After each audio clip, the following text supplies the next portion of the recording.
आज हम मरकुस रचित सुसमाचार अध्याय 9 में वचन 2 से 50 और लुका रचित सुसमाचार अध्याय 9 में वचन 28 से 56 का अध्ययन करेंगे। मरकुस रचित सुसमाचार अध्याय 9। 6 दिन के बाद यीशु ने पतरस और याकूब और यूहन्ना को साथ लिया और एकांत में किसी ऊंचे पहाड़ पर ले गया। वहां उनके सामने उसका रूप बदल गया और उसका वस्त्र ऐसा चमकने लगा और यहाँ तक उज्जवल हुआ कि पृथ्वी पर कोई धोबी भी वैसा उज्जवल नहीं कर सकता। और उन्हें मूसा के साथ एलिया दिखाई दिया। वे यीशु के साथ बातें करते थे। इस पर पतरस ने यीशु से कहा, हे रब्बी, हमारा यहाँ रहना अच्छा है, इसलिए हम 3 मंडप बनाए, एक तेरे लिए, एक मूसा के लिए और एक एलिया के लिए। क्योंकि वह न जानता था कि क्या उत्तर दे, इसलिए कि वे बहुत डर गए थे। तब एक बादल ने उन्हें छा लिया और उस बादल में से यह शब्द निकला, यह मेरा प्रिय पुत्र है, इसकी सुनो। तब उन्होंने एकाएक चारों ओर दृष्टि की और यीशु को छोड़ अपने साथ और किसी को न देखा। पहाड़ से उतरते समय उसने उन्हें आज्ञा दी कि जब तक मनुष्य का पुत्र मरे हुओं में से जी न उठे, तब तक जो कुछ तुमने देखा है वह किसी से न कहना। उन्होंने इस बात को स्मरण रखा और आपस में वाद विवाद करने लगे, मरे हुओं में से जी उठने का क्या अर्थ है? और उन्होंने उससे पूछा, शास्त्री क्यों कहते हैं कि एलिया का पहले आना अवश्य है? उसने उन्हें उत्तर दिया, एलिया सचमुच पहले आकर सब कुछ सुधारेगा, परंतु मनुष्य के पुत्र के विषय में यह क्यों लिखा है कि वह बहुत दुख उठाएगा और तुच्छ गिना जाएगा? परंतु मैं तुमसे कहता हूँ कि एलिया तो आ चुका, और जैसा उसके विषय में लिखा है उन्होंने जो कुछ चाहा उसके साथ किया। जब वह चेलों के पास आया तो देखा कि उनके चारों ओर बड़ी भीड़ लगी है और शास्त्री उनके साथ विवाद कर रहे हैं। उसे देखते ही सब बहुत ही आश्चर्य करने लगे और उसकी ओर दौड़कर उसे नमस्कार किया। उसने उनसे पूछा, तुम इनसे क्या विवाद कर रहे हो? भीड़ में से एक ने उसे उत्तर दिया, हे गुरु, मैं अपने पुत्र को जिसमें गूंगी आत्मा समाई है तेरे पास लाया था। जहाँ कहीं वह उसे पकड़ती है वहीं पटक देती है, और वह मुंह में फेन भर लेता और दांत पीसता और सूखता जाता है। मैंने तेरे चेलों से कहा कि वे उसे निकाल दे, परंतु वे निकाल न सके। यह सुनकर उसने उनसे उत्तर देकर कहा, हे अविश्वासी लोगों, मैं कब तक तुम्हारे साथ रहूँगा और कब तक तुम्हारी सहूँगा? उसे मेरे पास लाओ। तब वे उसे उसके पास ले आए, और जब उसने उसे देखा तो उस आत्मा ने तुरंत उसे मरोड़ा और वह भूमि पर गिरा और मुंह से फेन बहाते हुए लौटने लगा। उसने उसके पिता से पूछा, इसकी यह दशा कब से है? उसने कहा, बचपन से। उसने इसे नष्ट करने के लिए कभी आग और कभी पानी में गिराया, परंतु यदि तू कुछ कर सके तो हम पर तरस खाकर हमारा उपकार कर। यीशु ने उससे कहा, यदि तू कर सकता है, यह क्या बात है? विश्वास करने वाले के लिए सब कुछ हो सकता है। बालक के पिता ने तुरंत गिड़गिड़ा कर कहा, हे प्रभु, मैं विश्वास करता हूँ, मेरे अविश्वास का उपाय कर। जब यीशु ने देखा कि लोग दौड़कर भीड़ लगा रहे हैं तो उसने अशुद्ध आत्मा को यह कहकर डांटा, हे गूंगी और बहरी आत्मा, मैं तुझे आज्ञा देता हूँ, उसमें से निकल आ और उसमें फिर कभी प्रवेश न करना। तब वह चिल्लाकर और उसे बहुत मरोड़ कर निकल आई और बालक मरा हुआ सा हो गया। यहाँ तक कि बहुत लोग कहने लगे कि वह मर गया, परंतु यीशु ने उसका हाथ पकड़ के उसे उठाया और वह खड़ा हो गया। जब वह घर में आया तो उसके चेलों ने एकांत में उससे पूछा, हम उसे क्यों न निकाल सके? उसने उनसे कहा, यह जाति बिना प्रार्थना किसी और उपाय से नहीं निकल सकती। फिर वे वहाँ से चले और गलील में होकर जा रहे थे। वह नहीं चाहता था कि कोई जाने, क्योंकि वह अपने चेलों को उपदेश देता और उनसे कहता था, मनुष्य का पुत्र मनुष्यों के हाथ में पकड़वाया जाएगा और वे उसे मार डालेंगे और वह मरने के 3 दिन बाद जी उठेगा। पर यह बात उनकी समझ में नहीं आई और वे उसे पूछने से डरते थे।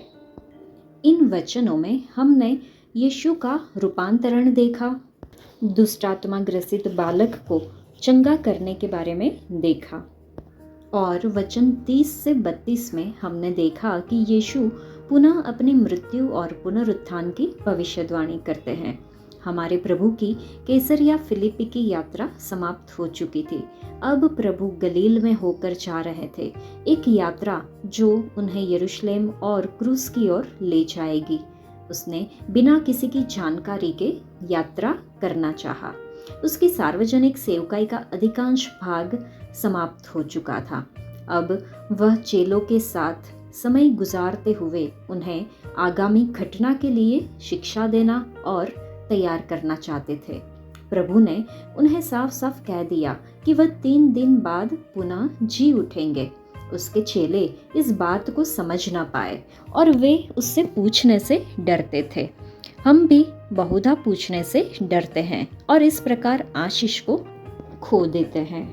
वचन 33 से आगे जब हम पढ़ते हैं तो लिखा है, फिर वे कफरनहूम में आए और घर में आकर उसने उनसे पूछा, रास्ते में तुम किसकी बात पर विवाद कर रहे थे? वे चुप रहे, क्योंकि मार्ग में उन्होंने आपस में यह वाद विवाद किया था कि हम में से बड़ा कौन है। तब उसने बैठकर 12 को बुलाया और उनसे कहा, यदि कोई बड़ा होना चाहे तो सबसे छोटा और सबका सेवक बने।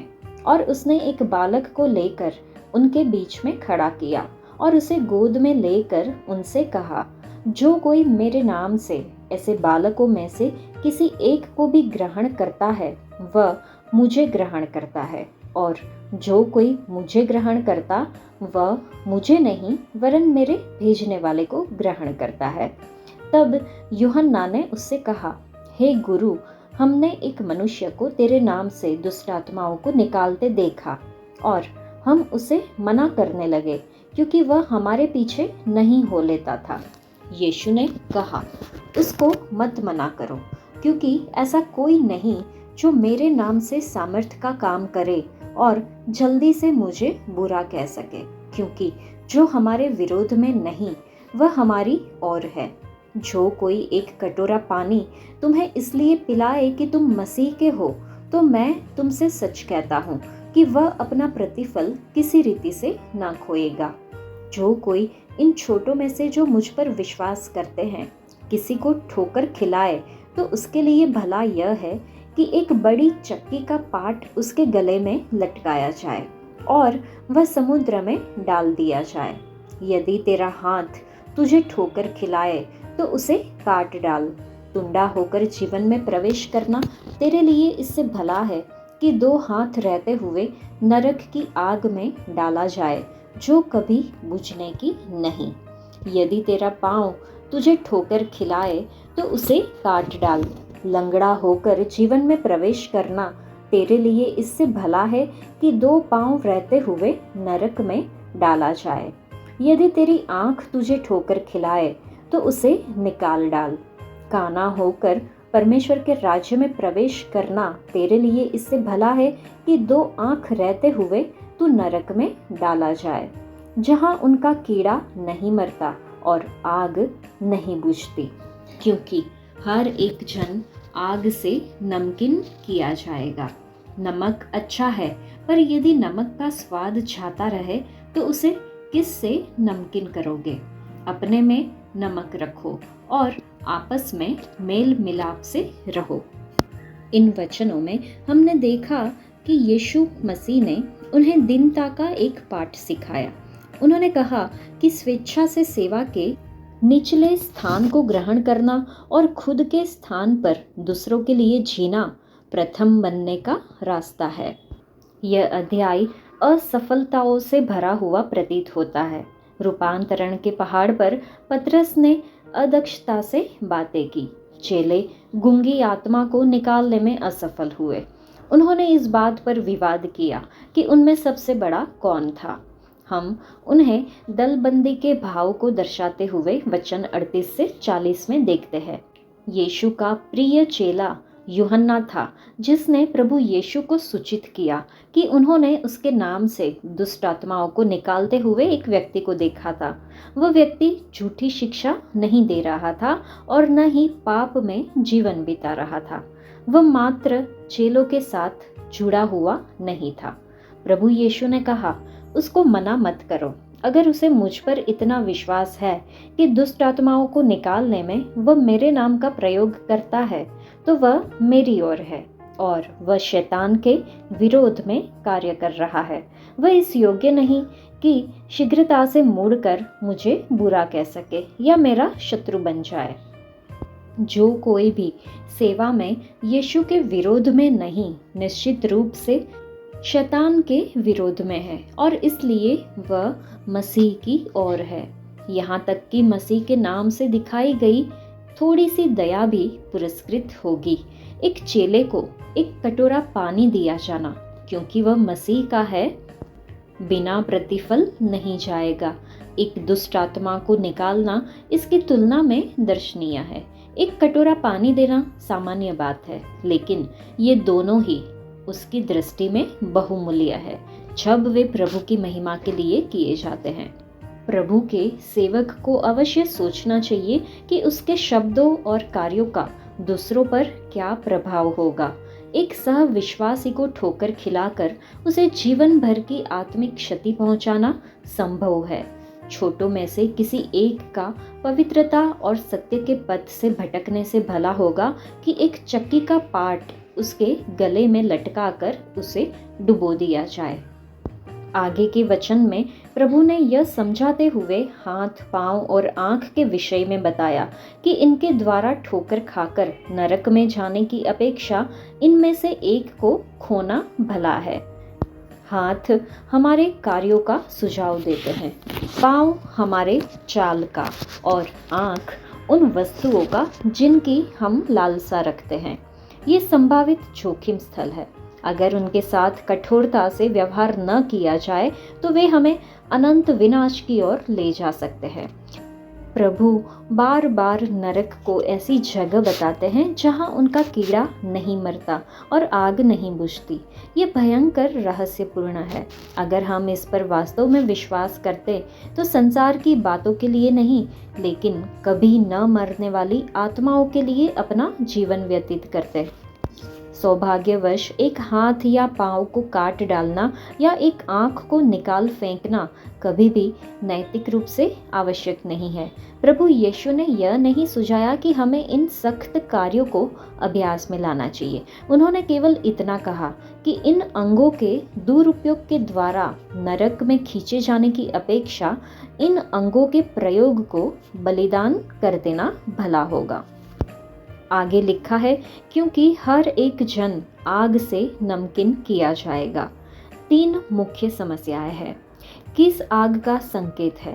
नमकीन किया जाने का क्या आशय है?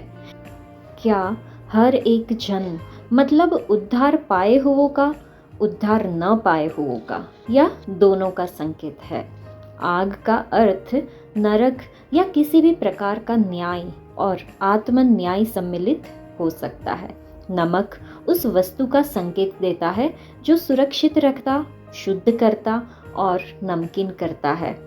अगर हर एक जन का मतलब उद्धार न पाए हुए है, तो विचार यह है कि वे नरक की आग में सुरक्षित रखे जाएंगे, मतलब वे अनंत दंड को भोगेंगे। अगर हर एक जन विश्वासियों का संकेत है, तो यह भाग शिक्षा देता है कि उन्हें अवश्य इस जीवन में परमेश्वर की ताड़ना की आग से शुद्ध होना है, या उन्हें अपने आप को स्व अनुशासन और आत्मत्याग के द्वारा भ्रष्टाचार से सुरक्षित रखना है, या मसीह के न्याय आसन के सम्मुख परखा जाएगा और हर एक बलिदान नमक से नमकीन किया जाएगा। परमेश्वर और उसके लोगों के बीच वाचा का प्रतीक नमक लोगों को ये स्मरण दिलाने के लिए अभिप्रेरित था कि वाचा एक गंभीर संधि थी जिसे बिना उल्लंघन के निभाया जाना चाहिए। हमारे शरीर को जीवित बलिदान के रूप में प्रस्तुत करने में हमें इस बलिदान को एक अटल संकल्प बनाने के द्वारा नमक से नमकीन करना चाहिए। नमक अच्छा है, मसीही इस पृथ्वी के नमक है। परमेश्वर उनसे स्वास्थ्यपूर्ण शोधन के प्रभाव को काम में लाने की अपेक्षा करते हैं। जब तक वे अपनी शिष्यता को पूरी करते हैं तब तक वे सबके लिए एक आशीष है। परंतु यदि नमक का स्वाद जाता रहे तो उसे किससे नमकीन करोगे? बिना नमकीनपन के नमक मूल्य रहित है। एक मसीही जो एक सच्चे चेले के रूप में अपने कर्तव्यों का निर्वाह नहीं कर रहा है, वह बंजर और निष्प्रभावी है। मसीही जीवन में अच्छा आरंभ करना ही पर्याप्त नहीं है। अपने में नमक रखो, संसार में परमेश्वर के लिए एक सामर्थ्य बनो, मसीह की महिमा के लिए एक लाभकारी प्रभाव को काम में लाओ। अपने जीवन में उस किसी भी बात को सहन न करो जो प्रभु के लिए तुम्हारी प्रभावकारिता को कम कर दे, और आपस में मेल मिलाप से रहो। तो संक्षिप्त में वचन 49 और 50 विश्वासी के जीवन को परमेश्वर के लिए एक बलिदान के रूप में चित्रित करती है। यह आग से नमकीन किया जाता है, अर्थात आत्मन्याय और आत्म त्याग मिश्रित। यह नमक से नमकीन किया जाता है, मतलब अपरिवर्तनीय भक्ति के बंधक के साथ अर्पित। अगर विश्वासी अपनी मन्नत से पीछे हट जाता है या पापमयी अभिलाषाओं के साथ उग्रता से व्यवहार करने में असफल हो जाता है, तो उसका जीवन स्वादहीन, मूल्यहीन और लक्ष्यहीन बन जाएगा। इसलिए उसे अपने जीवन से किसी भी ऐसी वस्तु को हटा देना चाहिए जो उसके ईश्वर निर्धारित मिशन में हस्तक्षेप करे, और उसे दूसरे विश्वासियों के साथ शांतिमय संबंध को बनाए रखना चाहिए। लूका रचित सुसमाचार अध्याय 9 में वचन 28 से 56। इन बातों के कोई 8 दिन बाद वह पतरस, यूहन्ना और याकूब को साथ लेकर प्रार्थना करने के लिए पहाड़ पर गया। जब वह प्रार्थना कर ही रहा था तो उसके चेहरे का रूप बदल गया और उसका वस्त्र श्वेत होकर चमकने लगा। और देखो, मूसा और एलिया, ये 2 पुरुष उसके साथ बातें कर रहे थे। ये महिमा सहित दिखाई दिए और उसके मरने की चर्चा कर रहे थे जो यरूशलेम में होने वाला था।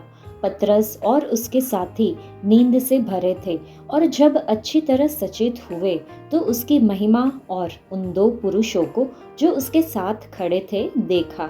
जब वे उसके पास से जाने लगे तो पतरस ने यीशु से कहा, हे स्वामी, हमारा यहाँ रहना भला है।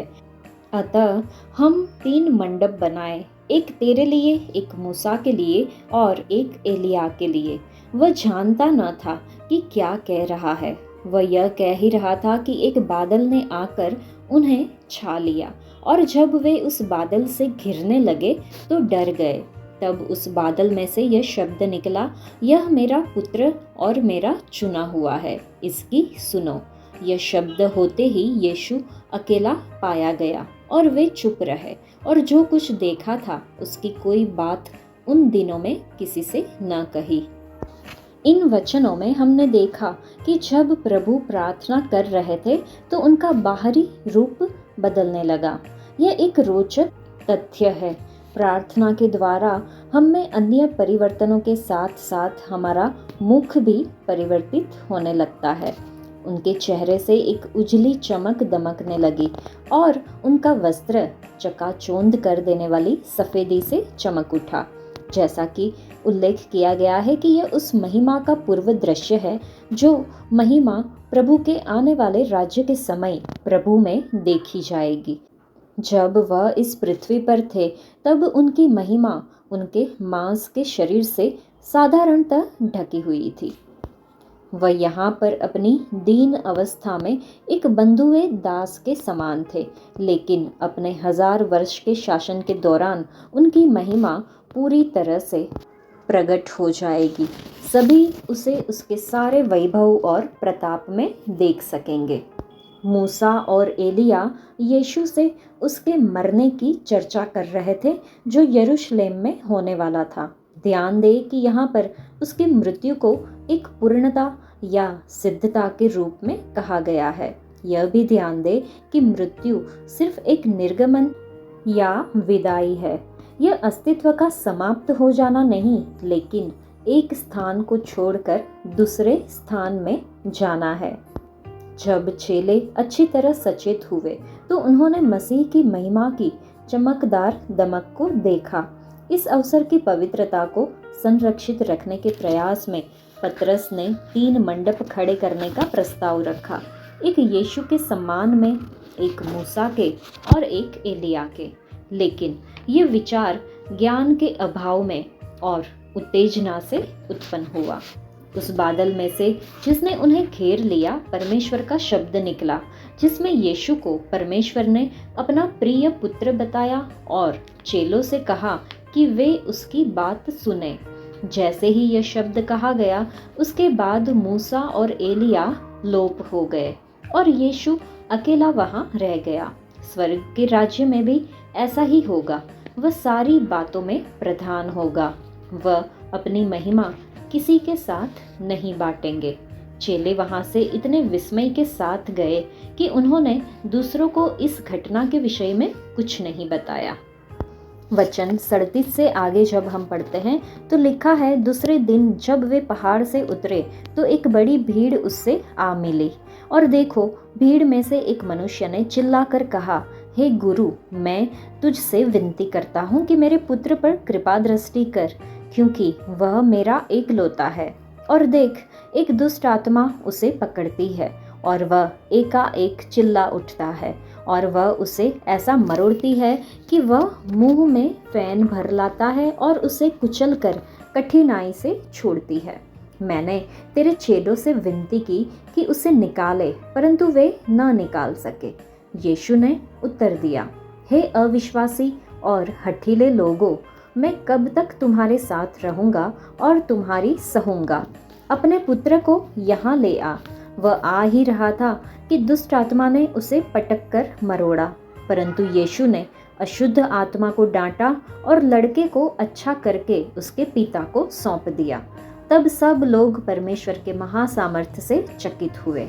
परंतु जब सब लोग उन सब कामों से जो वह करता था अचंभित थे, तो उसने अपने चेलों से कहा, तुम इन बातों पर कान दो, क्योंकि मनुष्य का पुत्र मनुष्यों के हाथ में पकड़वाया जाने को है। परंतु वे इस बात को न समझते थे और यह उनसे छिपी रही कि वे उसे जानने न पाए, और वे इस बात के विषय में उससे पूछने से डरते थे। फिर उनमें यह विवाद होने लगा कि हम में से बड़ा कौन है। पर यीशु ने उनके मन का विचार जान लिया और एक बालक को लेकर अपने पास खड़ा किया और उनसे कहा, जो कोई मेरे नाम से इस बालक को ग्रहण करता है वह मुझे ग्रहण करता है, और जो कोई मुझे ग्रहण करता है वह मेरे भेजने वाले को ग्रहण करता है, क्योंकि जो तुम में सबसे छोटे से छोटा है वही बड़ा है। तब यूहन्ना ने कहा, हे स्वामी, हमने एक मनुष्य को तेरे नाम से दुष्ट आत्माओं को निकालते देखा और हमने उसे मना किया, क्योंकि वह हमारे साथ होकर तेरे पीछे नहीं हो लेता। यीशु ने उससे कहा, उसे मना मत करो, क्योंकि जो तुम्हारे विरोध में नहीं वह तुम्हारी ओर है। जब उसके ऊपर उठाए जाने के दिन पूरे होने पर थे तो उसने यरूशलेम जाने का विचार दृढ़ किया। उसने अपने आगे दूत भेजे। वे सामरियों के एक गांव में गए कि उसके लिए जगह तैयार करे, परंतु उन लोगों ने उसे उतरने न दिया, क्योंकि वह यरूशलेम जा रहा था। यह देखकर उसके चेले याकूब और यूहन्ना ने कहा, हे प्रभु, क्या तू चाहता है कि हम आज्ञा दे कि आकाश से आग गिरकर उन्हें भस्म कर दे? परंतु उसने फिरकर उन्हें डांटा और कहा, तुम नहीं जानते कि तुम कैसी आत्मा के हो, क्योंकि मनुष्य का पुत्र लोगों के प्राणों का नाश करने नहीं वरन बचाने के लिए आया है। और वे किसी दूसरे गांव में चले गए। इन वचनों में भी हमने देखा कि दुष्ट आत्मा ग्रसित बालक को चंगा किया जाता है मनुष्य का पुत्र अपनी मृत्यु और अपने पुनरुत्थान के विषय में भविष्यवाणी करता है।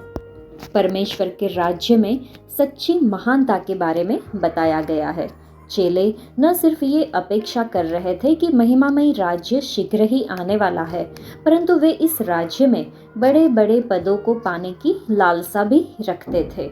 वे पहले से ही आपस में वाद विवाद करने लगे कि स्वर्ग के राज्य में उनमें सबसे बड़ा कौन होगा। यीशु ने यह जानकर कि यह प्रश्न चेलों को सता रहा है, एक बालक को अपने पास खड़ा किया और उन्हें समझाया कि जो कोई एक बालक को उसके नाम से ग्रहण करेगा वह उसे ग्रहण करेगा। यीशु के स्वर्गारोहण का समय अब निकट आता जा रहा था। वह इस बात को अच्छी तरह से जानते थे।